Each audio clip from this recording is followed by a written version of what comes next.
Well, thank you everyone for joining this virtual briefing, The Digital Divide in Rural America, the Urgency of Connectivity in the Era of COVID-19. And a special thank you to our great panel who you will hear from shortly.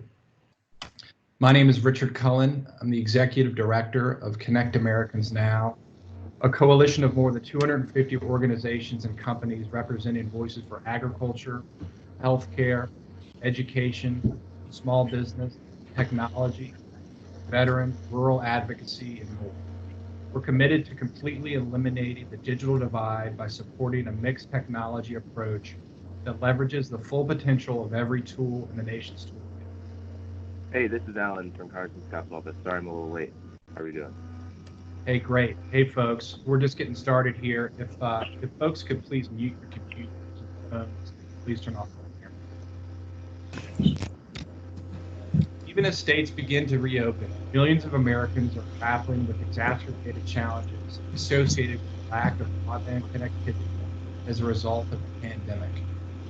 Students without broadband at home can be denied access to the full potential of remote learning. Patients may be unable to access telehealth solutions that can help them keep them healthy, and allow them to avoid strained facilities.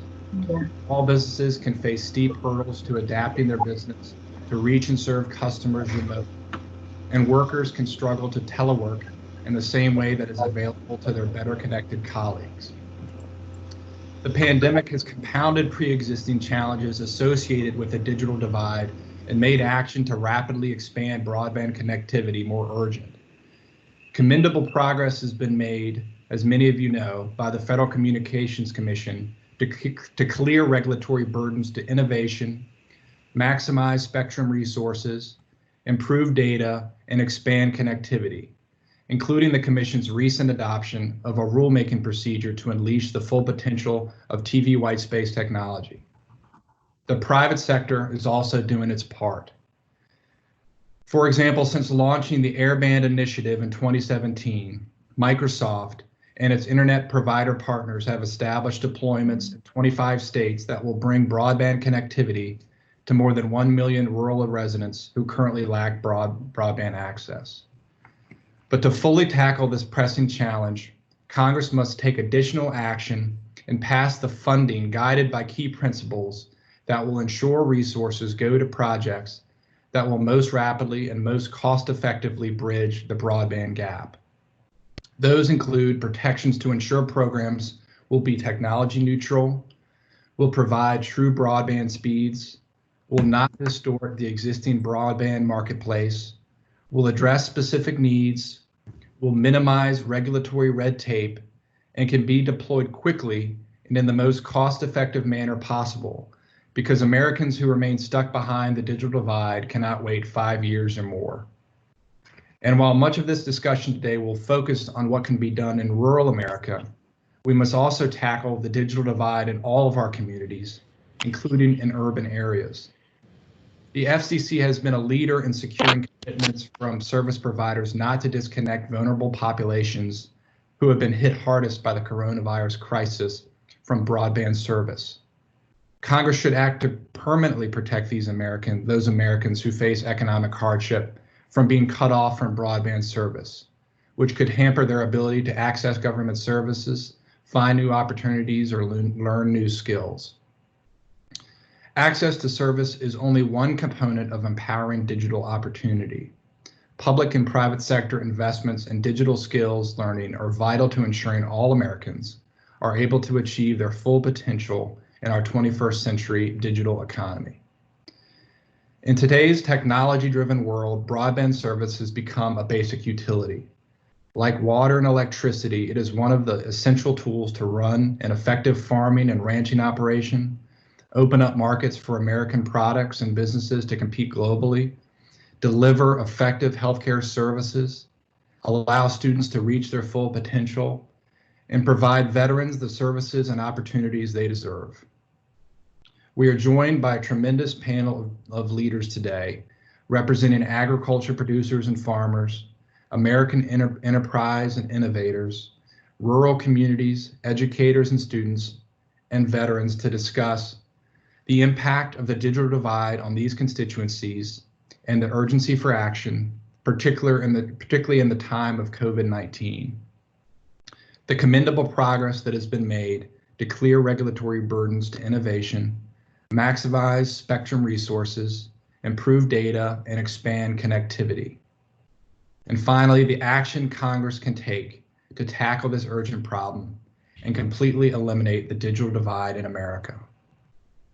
I'll now introduce each member of our panel and ask them to give a brief introduction of themselves and their organization. R.J. Carney, Director of Congressional Relations at the American Farm Bureau Federation. Betsy Huber, President of the National Grange. Alan Pratt, Executive Director of the National Rural Education Association. Justin Hochschild, Legal Fellow, Student Veterans of America. And finally, Jordan Crenshaw, Executive Director, U.S. Chamber of Commerce Technology Engagement Center. Without further ado, I want to thank you all again for coming, and I'm going to turn it over to R.J. Carney. Thank you, Richard, and thank you to CAN for organizing this event today. I think all of us are excited to have an opportunity to really sustain the momentum that has been building for rural broadband deployment. We've really seen a wave of momentum and an increase in priority. I know I've seen it here within the American Farm Bureau Federation, through many other agricultural organizations across that represent all different commodities. And the reason for that is broadband is no longer a luxury, it is a necessity. It's an essential part of modern agriculture for farmers and ranchers. It also includes the fabric of the quality of life for Americans all across the country. And the way Farm Bureaus really have been approaching the rural broadband issue is in two buckets. That first is within the quality of life. There's a lot of attention and focus, especially during this pandemic and quarantine period, on distance learning, also on the importance of telehealth and allowing not only on the telehealth side from the physical standpoint, but also on the mental health aspect and the significant decrease that we've seen from primary care physicians to specialists to mental health physicians or counselors within rural America, that there's been a greater need to have connectivity for these services. Additionally, Farm Bureau has been focused on looking outside your traditional anchor institutions and going into what we look at as our second bucket, more on the precision agriculture side.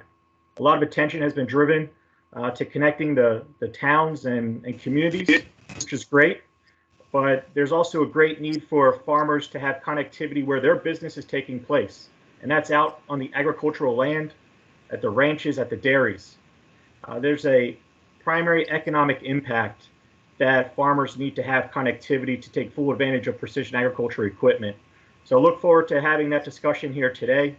And again, thank CAN for organizing this discussion that we can really reduce the digital divide and highlight the necessity that is broadband connectivity. Thank you, RJ, very much. Betsy? Thank you, Richard. I'm Betsy Huber, the president of the National Grange. The Grange is a rural advocacy group. We're 153 years old, and we have about 1,700 local chapters across the country. I've been the president for about 4.5 years, and prior to that, I was the president of the Pennsylvania State Grange for 8 years. I live in a rural area of southeastern Pennsylvania. Yes, there is still a lot of farming, 50 miles from Philadelphia. Rural broadband has been a priority issue of the Grange for almost 20 years now, and we're really glad to see the issue getting a lot more attention and action in the last few years.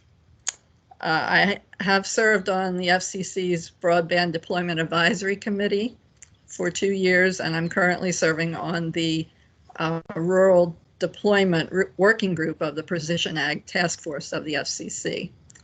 So I thank you very much for including the Grange in this panel. I look forward to the discussion.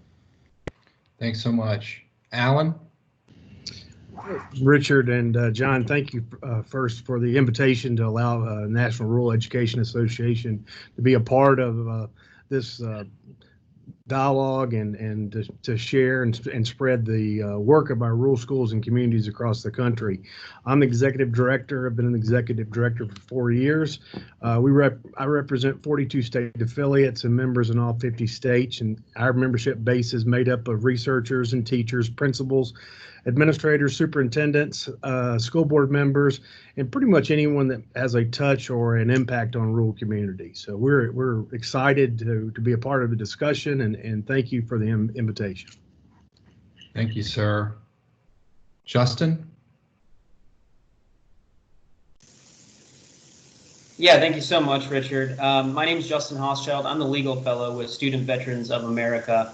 I primarily handle the education portfolio side of things of the organization, so deeply involved with the Department of Education, rulemaking, congressional affairs.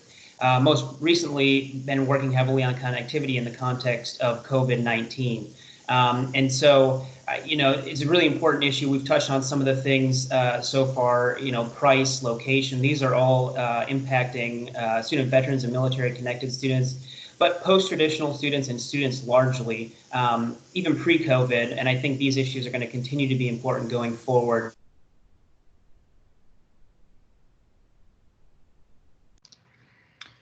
Justin, I think we've lost you. You there? Well, his connection was great, but it's got a little spotty here as he started talking. So we'll let Justin finish up in a minute. Jordan, how about you?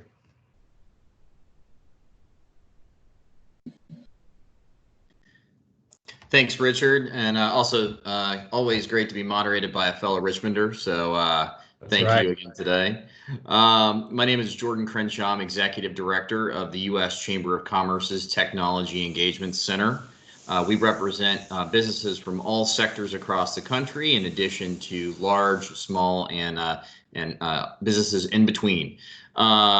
We have actually done a lot of work over the last year and a half on research, highlighting the issues regarding rural small business and the impact that broadband can have for them. We think that private sector solutions are the best course of action, although there are times we think government should step in and fill in the gap. And we agree that we need a modernized technology strategy that will actually achieve the goal of making sure that all Americans get connected. I think some of the things that we've learned today from our studies that 66% of rural small businesses say poor internet connectivity is a negative impact on their business. And also nearly 40% of businesses are having trouble finding talent in their pipeline that know how to do things like cloud computing and digital marketing. And broadband is going to be part of that solution. And a lot of the studies that we saw with the impacts of broadband being a benefit for rural small businesses were done pre-COVID.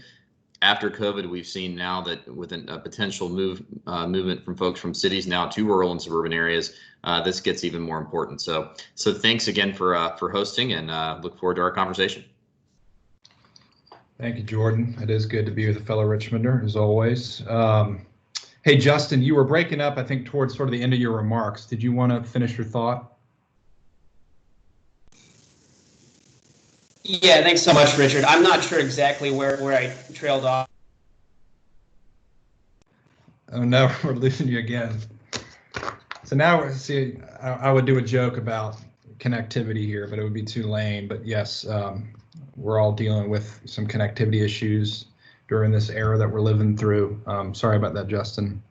I also want to give John Conradi a minute to introduce himself. You'll likely hear from John later on during this meeting.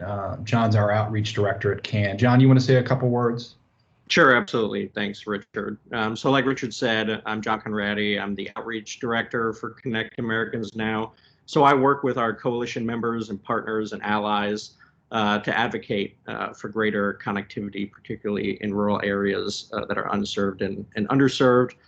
So I'm sure Richard will bring this up as well, but if you are interested, if your organization is interested in getting involved with the coalition, getting involved with the issue, please feel free to reach out to me anytime, john@connectamericans.now.com.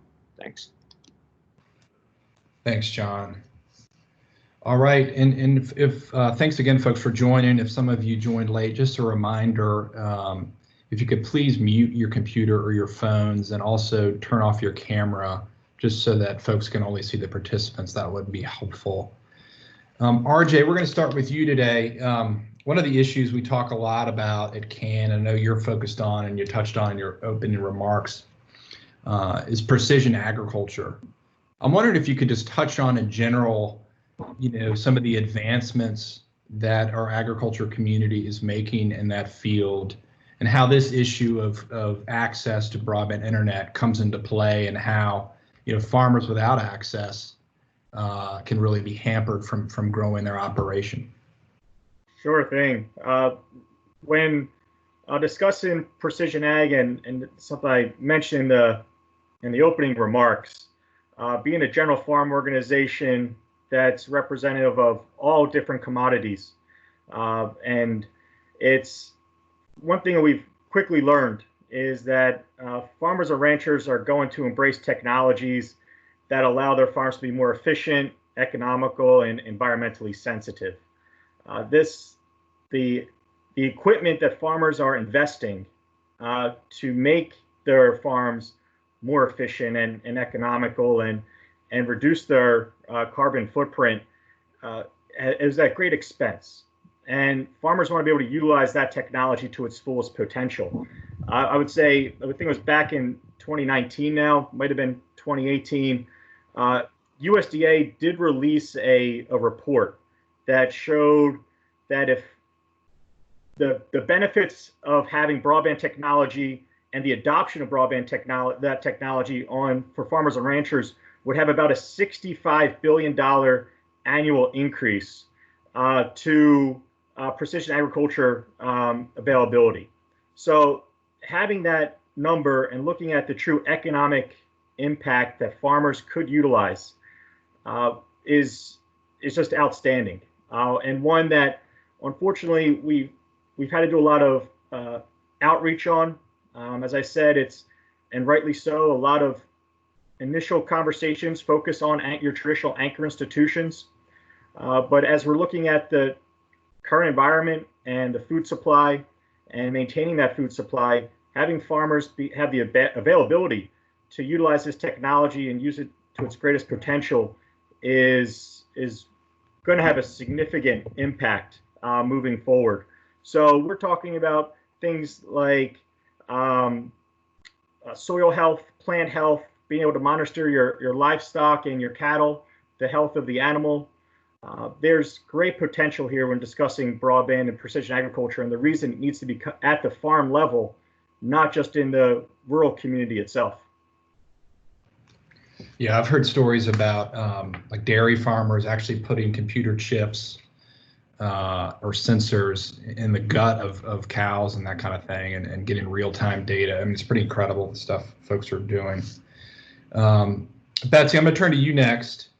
I'm wondering if you could give us some additional context about what it's really like in these rural communities that don't have access to rural broadband. I mean, what are some of the things that you hear from families or business owners? Like, what are some of the real world struggles that people are having to deal with? Because I think a lot of times we hear about these things conceptually and we understand that there is a rural digital divide.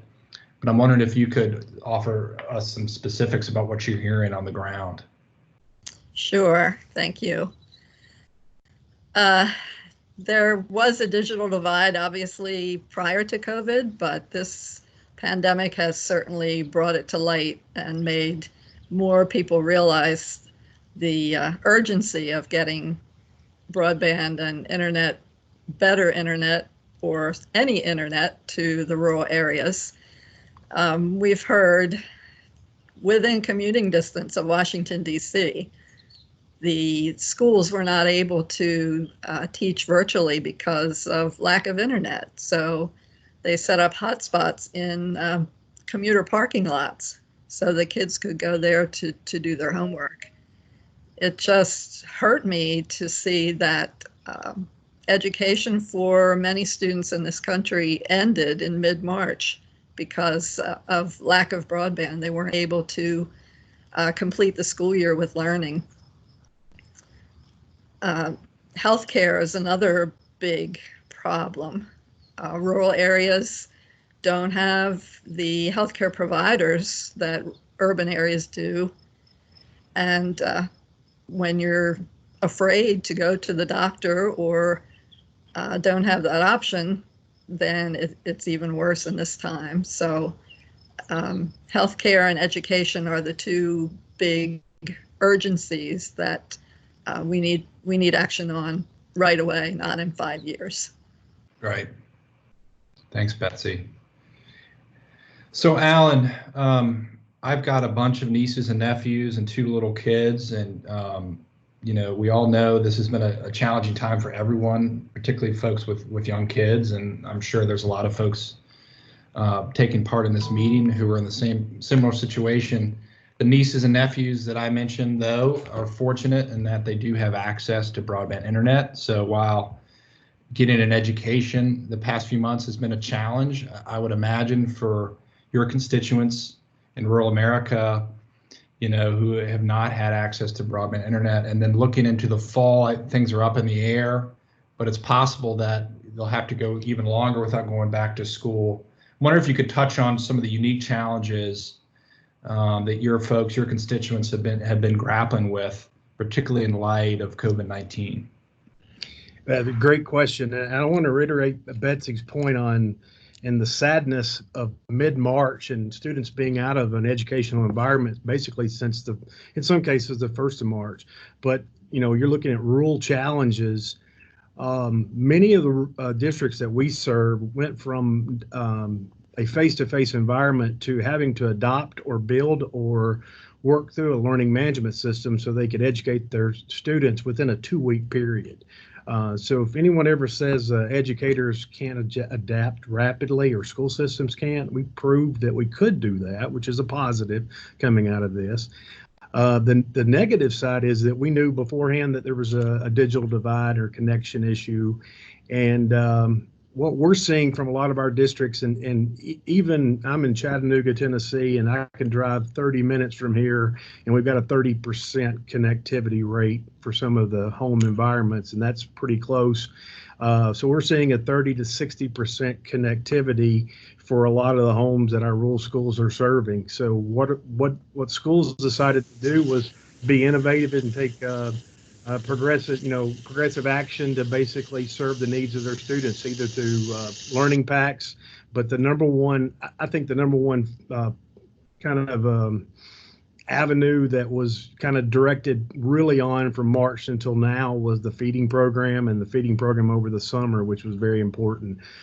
As we go into the fall, you have a lot of states releasing their reopening plan or task force options. I think the districts that are planning ahead and know that we're probably going to have another version or another kind of time frame where we're going to be without face-to-face action in schools. I think they're planning well. I don't think we'll be back to a normal face-to-face for a while. And I think being adjusted and blended and a hybrid approach is the best bet to help our students. But, you know, learning online is wonderful, but you still need that connection with that teacher or that connection with that school. And I think that's one of the biggest challenges. So thank you. Thanks, Alan. Well said. Justin, for veterans pursuing a secondary education who lack a broadband connection, what challenges does that present in terms of quality of life and potential for success? Yeah, thanks so much. I'm hoping this works. If nothing else, I am an example of why connectivity is so important. For student veterans and military connected students without connectivity, it can be a real challenge. In the context of COVID-19, we're hearing stories about students generally, and I should say the experience of military connected students and student veterans is much the same as it is for many other post-traditional students. So students with families, children, working full or part-time jobs. And so we're seeing folks traveling to parking lots of institutions to try to pick up on Wi-Fi, just so that they can submit assignments or have access to online learning platforms. And of course, we don't want to sound crass. I mean, this has been an incredible challenge for institutions, and they are doing their best to retrofit their infrastructure and their services for their students. But I mean, that traveling to parking lots is a great example of the impact that it does have on students generally. You know, another thing we're seeing is situations where folks, while online learning can be beneficial and can work, folks that are taking classes in brick and mortar institutions sometimes are taking classes in that fashion because that suits their learning style better. And so we've seen a number of students and anecdotes from students saying, you know, I'm just not learning as well as I was pre-COVID based on course delivery. And again, probably no one's fault, right? But just dealing kind of with this emergency retrofitting of systems and services and curriculum is really having an impact on students, to the extent that in some of our regular polling we've done throughout this, we've seen students very concerned about the pandemic impacting their progress toward degree or certification. So, you know, we've seen some real concerning numbers, up 90% of students being concerned about the impact that it has on their educational goals. So I won't go on much further, but hopefully that gives kind of a nice broad view of things. Thanks. It does, and you sounded much better that time. So thank you. In about 10 minutes or so, guys, we're going to start opening up the forum for questions. And you should click on the chat function on your screen, and you can type up your questions there, and John Conradi will be fielding your questions here in about 10 or 15 minutes. Jordan, I'm going to turn it to you next. How is American innovation helping to tackle the digital divide, and what more can policymakers do to unleash the full power of American ingenuity? Yeah, good question. I think, you know, as we've seen right now, you know, rural small businesses are trying to innovate. The problem is it's a connectivity issue. You know, we've only seen 20% of rural small business actually generate the vast majority of their selling of products and services online, and that's an 80% level. So, you know, we've got a ways to go. And we've actually, what we did through our surveying is we looked at 5,300 small businesses with 500 or fewer employees, and really found that 29% said that the online tools they're using are actually helping reduce their cost, but that's not being realized. And that's one of the problems that we're facing. We did find out if we actually had full adoption of digital tools for rural small businesses, we'd actually see an additional $74 billion in sales per year, an addition of $41 billion in GDP, and we'd actually add at least 300,000 jobs to the economy. Now, what we were finding actually is, like, down in the South, that's actually we're going to see probably the greatest benefit from online adoption of digital tools. We can actually expand service, but we are seeing efforts by the private sector to innovate. We're seeing different approaches being done from our members, whether or not it be wireless, wireline, even we're seeing folks in the white spaces industry working to try to improve broadband connectivity and satellite even. So we're seeing kind of an all hands on deck approach to how we can best connect Americans at this point.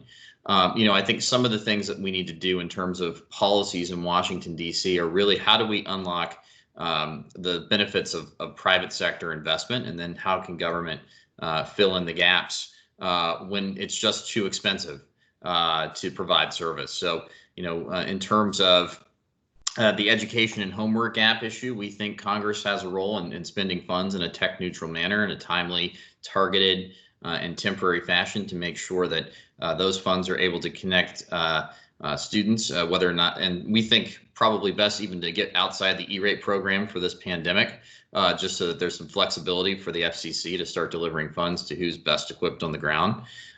In terms of high cost broadband, we think that there should be an effort to put funds in places where there are unserved communities and making sure that we're efficiently spending that money.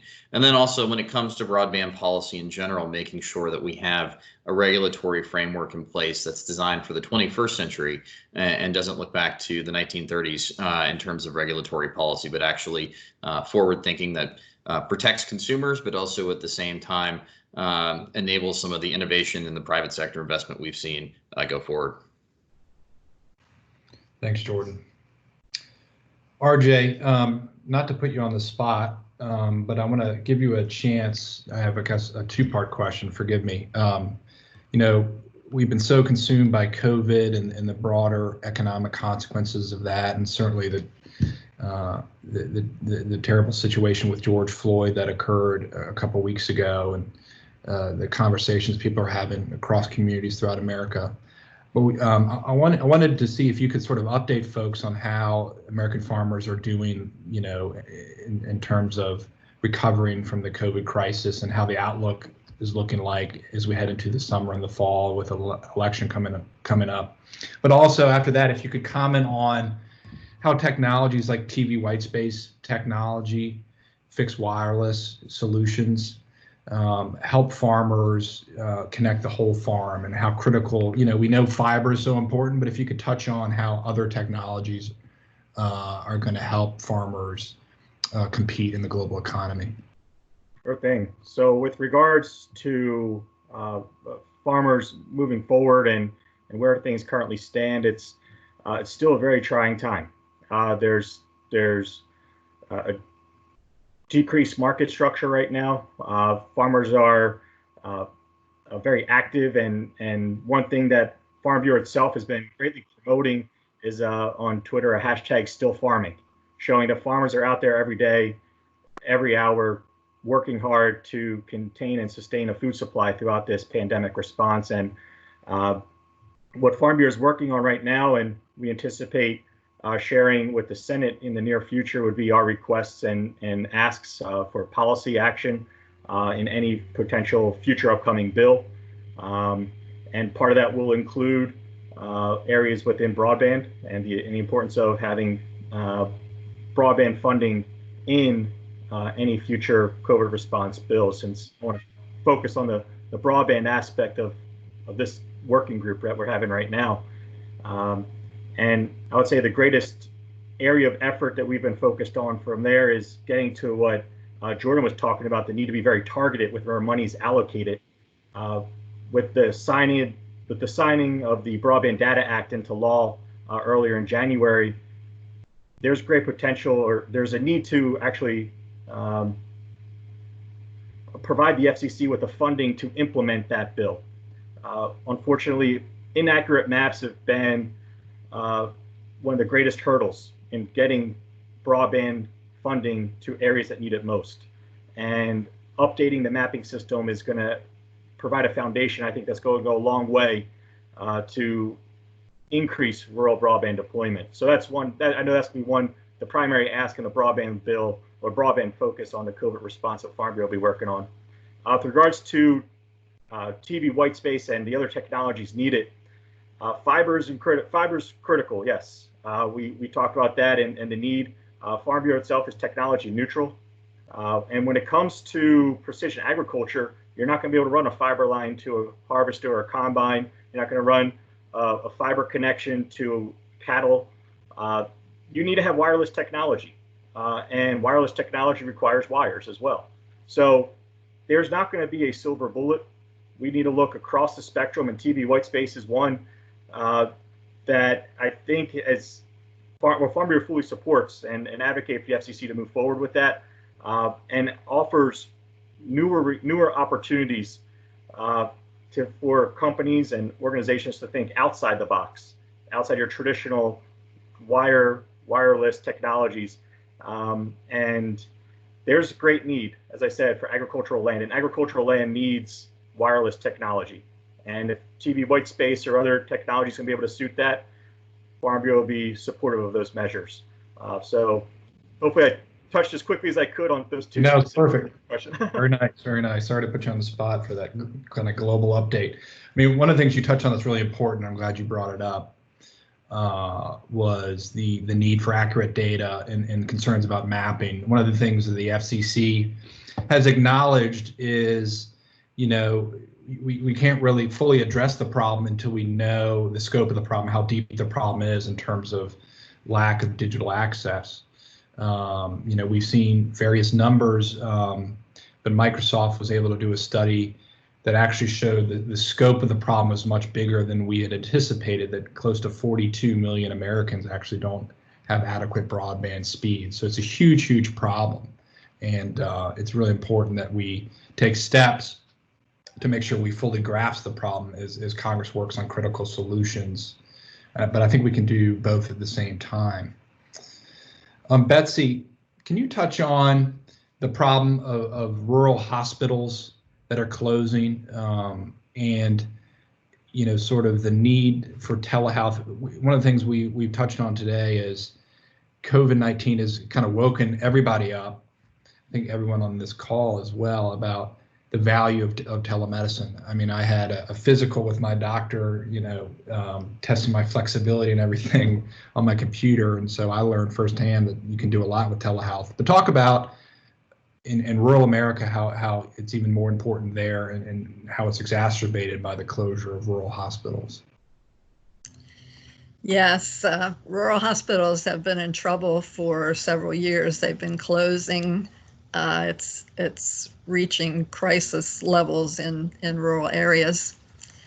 And due to the distance that people have to travel, telehealth would be so beneficial rather than any person, let alone an elderly person, having to travel an hour, wait in a doctor's office for another hour or so, and then travel back home. That takes a whole day. And it would just be so much easier with telemedicine to stay in their home, not have that stress of travel. The doctors can do so much by internet, by telehealth. It's amazing. It's certainly been shown through this crisis. But the hospitals are struggling even more in the COVID crisis because of the funding and the overwhelming care that they have to give to sick people, and then losing out on the elective surgeries that have been postponed, and doctor's visits that have not happened because of COVID. So yes, we've been looking at rural hospitals and telehealth for quite some time, and trying to advocate for funding for them. Thank you, Betsy. And forgive me, I misspoke a second ago. It was the Broadband Now study, the 42 million American figure that I cited, not a Microsoft study. Apologies for that. Jordan Crenshaw, question for you. I know that the Chamber is really focused not only on large and mid-sized businesses, but small businesses, especially now. And I'm wondering if you could talk about why broadband connectivity is so important to small businesses. Exactly. Yeah. And as we've seen even with COVID-19, small businesses are the ones that are disproportionately bearing the brunt of many of the impacts, either from the disease itself or from government shutdowns. And I think one of the reasons why we think rural, small businesses will benefit from broadband is their ability to actually reach out and compete with other sellers and other brick and mortar retailers as well too. It's a way to access a larger network of potential consumers, and it's actually cutting costs for small businesses too. So as I said earlier in the discussion, I think that we were talking about the benefits of rural broadband for businesses before COVID, and I think COVID-19 has even proven that it's even more critical that we get small businesses connected online, especially too as we are going to start seeing potentially people even moving out of urban areas and into rural areas as a result of some of these conditions that we're seeing now. So I think that one of the things that we can do is obviously do everything we can in terms of trying to get digital tools out to small business, but also it's not just broadband. I think other issues as well that are secondary from the broadband issue are we need to work on upskilling the workforce and making sure that we have folks who are able to actually go out there and do the work that's required for things like data centers and making sure that we can actually do things like digital marketing and cloud computing. So, there are a few issue areas out there that I think would address this outside of just broadband. But once again, broadband is right at the center of being able to do all that work, though. Thank you, sir. As a reminder, in a couple minutes, we're going to open up the floor for questions from the audience. And we're going to ask you to please use the chat function on the app and just type up your questions. It should show up on the right-hand side of your screen. It should say meeting chat. And John Conradi will open up the floor in just a couple minutes. Justin, I'm wondering if you could also speak about telehealth. Are you hearing from veterans, especially now, about the import of using telehealth to stay connected to their doctors and primary care physicians?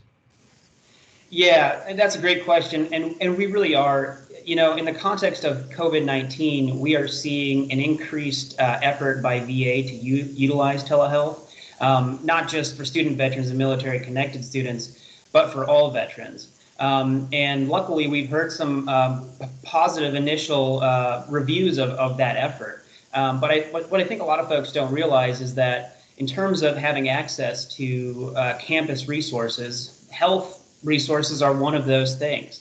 And so, not just for student veterans who might be, and who we know from our surveys, really rely on VA healthcare to a substantial degree, but for all students,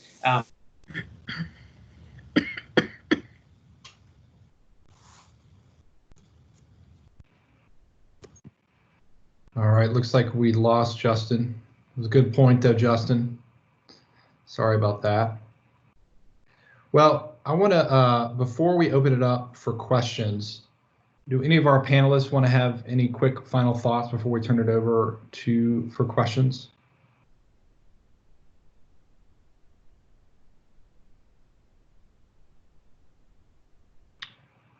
All right, John, I'm going to turn it to you to get the questions started. We'll start that just a minute or two early. Great, sounds good.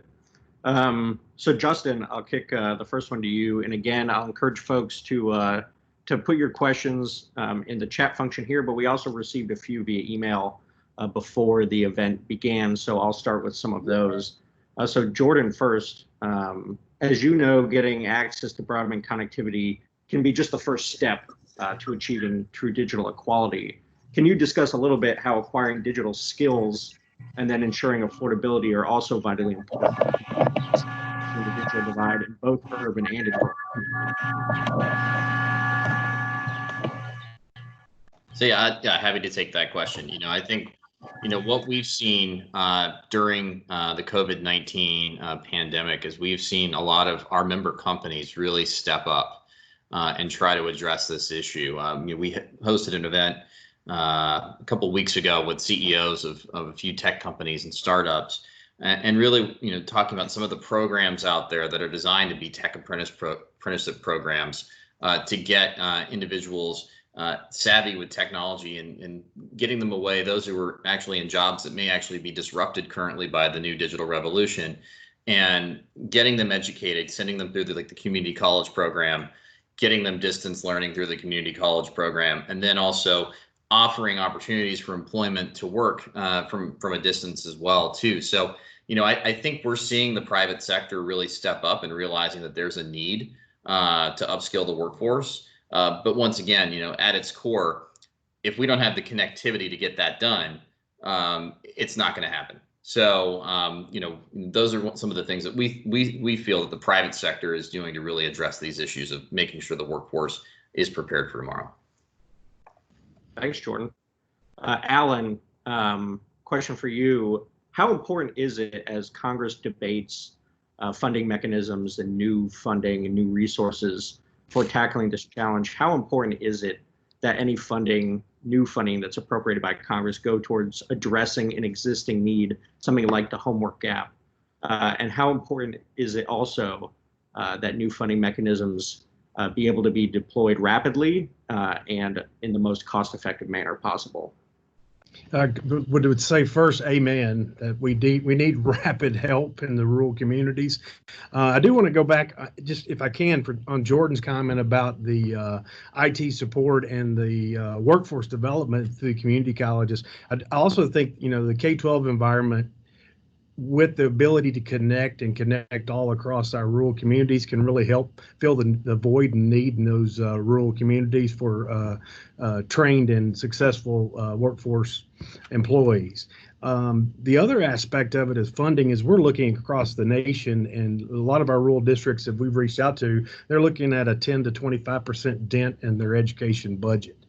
So any money coming from the feds and also the states is well received to help our rural communities out, because we know not only this year, but the 21-22 year is going to be tough on a lot of our rural communities and our rural budgets.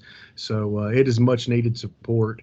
And we're seeing a lot of rural communities and a lot of rural school districts kind of tinker with the idea of going into their own internet provider world, which, you do what you can to help your rural community, but I just think the private sector and other areas is kind of where that needs to be. So it's challenging times, and been a lot of innovation, a lot of great work going on, and we'll continue to see that as we move forward. Thanks, Alan. RJ, one thing that I had on my mind that I wanted to bring up with you, I think Jordan did a good job of explaining how important, especially with the challenges we're facing due to the pandemic, broadband connectivity is for small business, but also how important it is for farmers. Connect Americans Now met with a dairy farmer in Garrett County, Maryland, who is actually able to save his family farm by converting from milk production to gourmet cheese making, and then being able to market his product around the globe because he got access to broadband connectivity thanks to a hybrid network deployment. For both small family farms and large producers, why is broadband so critical for America's farmers and ranchers to be able to compete in the global marketplace? Sure. So it's one thing that we've seen sustained as a growing trend for many years now is consumers want to have a connection with where their food is coming from.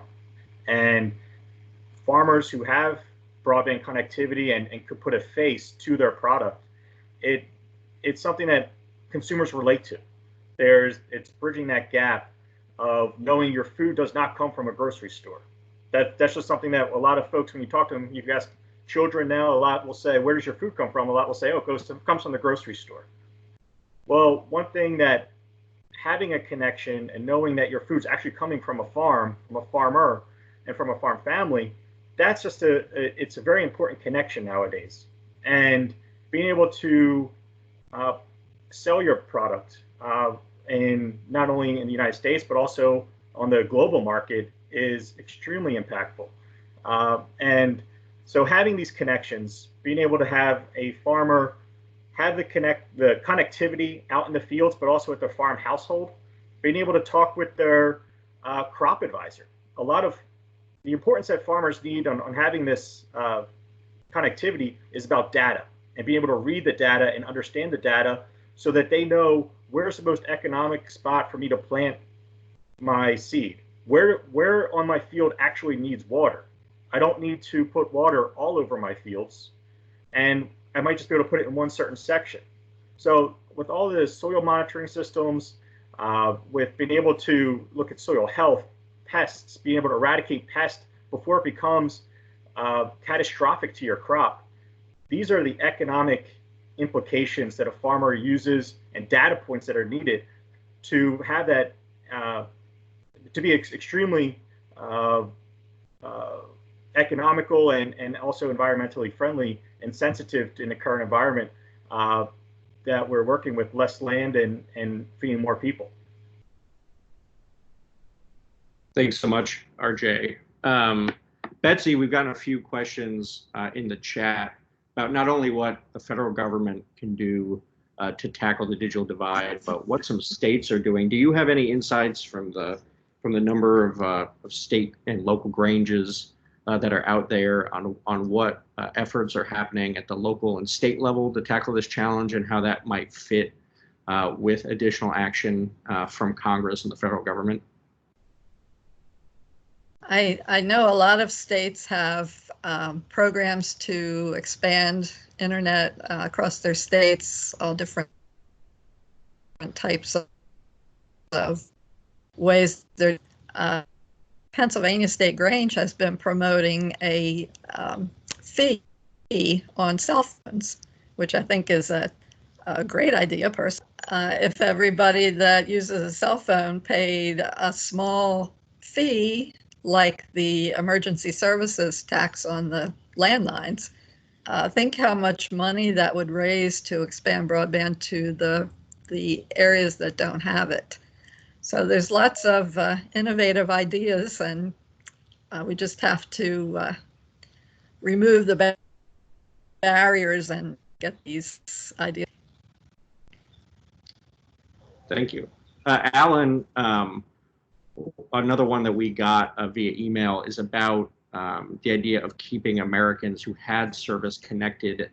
As you may know, the FCC recently encouraged providers to sign the Keep America Connected pledge that stated that during the pandemic, providers would not cut off consumers who are unable to afford their bill to maintain broadband service. How important are mechanisms like that, particularly for students in rural America who lack access to connectivity to be able to continue their education? I mean, it's vital for them to stay connected with their school and their teachers and the educational environment. We know, like we talked about earlier, that going back, we're probably going to see a shift between face-to-face and a hybrid or a blended model, and we need those services to help. I think North Dakota may have been I guess one of the top states in the country where they had about 98% connected, and a lot of that was due to the fact that a lot of the homes are connected through free services or free or programs that benefit those families that can't afford the service. So we're worried about those folks losing service in a lot of rural areas when we get to September and October. So I think it's vital for us to keep the educational process rolling. Great. And then I'll give a last plea to the audience. Any last questions, please submit them now. We'll probably get to one or two more. Jordan, I have another one for you. How important is it when Congress thinks about funding mechanisms that those mechanisms not distort the existing broadband marketplace, and how equally important is it that they be able to be deployed in the most cost-effective manner that also minimizes regulatory red tape? No, it's a very good question. I think that, our concern is that, we often see federal dollars not go to areas that are unserved and don't end up helping those who truly need it. We think that, the best approach, we'd like to see Congress appropriate funds that would actually go to areas that are unserved, making sure that it's non-duplicative funding, but also tech neutrality is important too. We do think that, all different types of technology have a role to play. It's not just fiber, it's not just wireless, it's others that are out there as well. And we think that innovation and the private sector should lead the way. But another way too that, we think even the federal government and states could at least help in deploying broadband and a revenue, or at least put it this way, without having to spend extra money, would also be permitting reform. Making sure that you get certainty as to whether or not you get a yes or a no to deploy broadband equipment, as opposed to having to wait it out months, even years, to figure out if you're even going to be able to invest in a certain area once you've committed resources. So, I think there is definitely a role to play in terms of providing targeted funding and also providing permitting and regulatory relief that would ensure that we can actually build out that equipment and those services that the funds are targeted toward. Hey, John, if I may, it's Richard again. To touch on what Jordan was just going through, I'm going to send through a link on the chat function right now.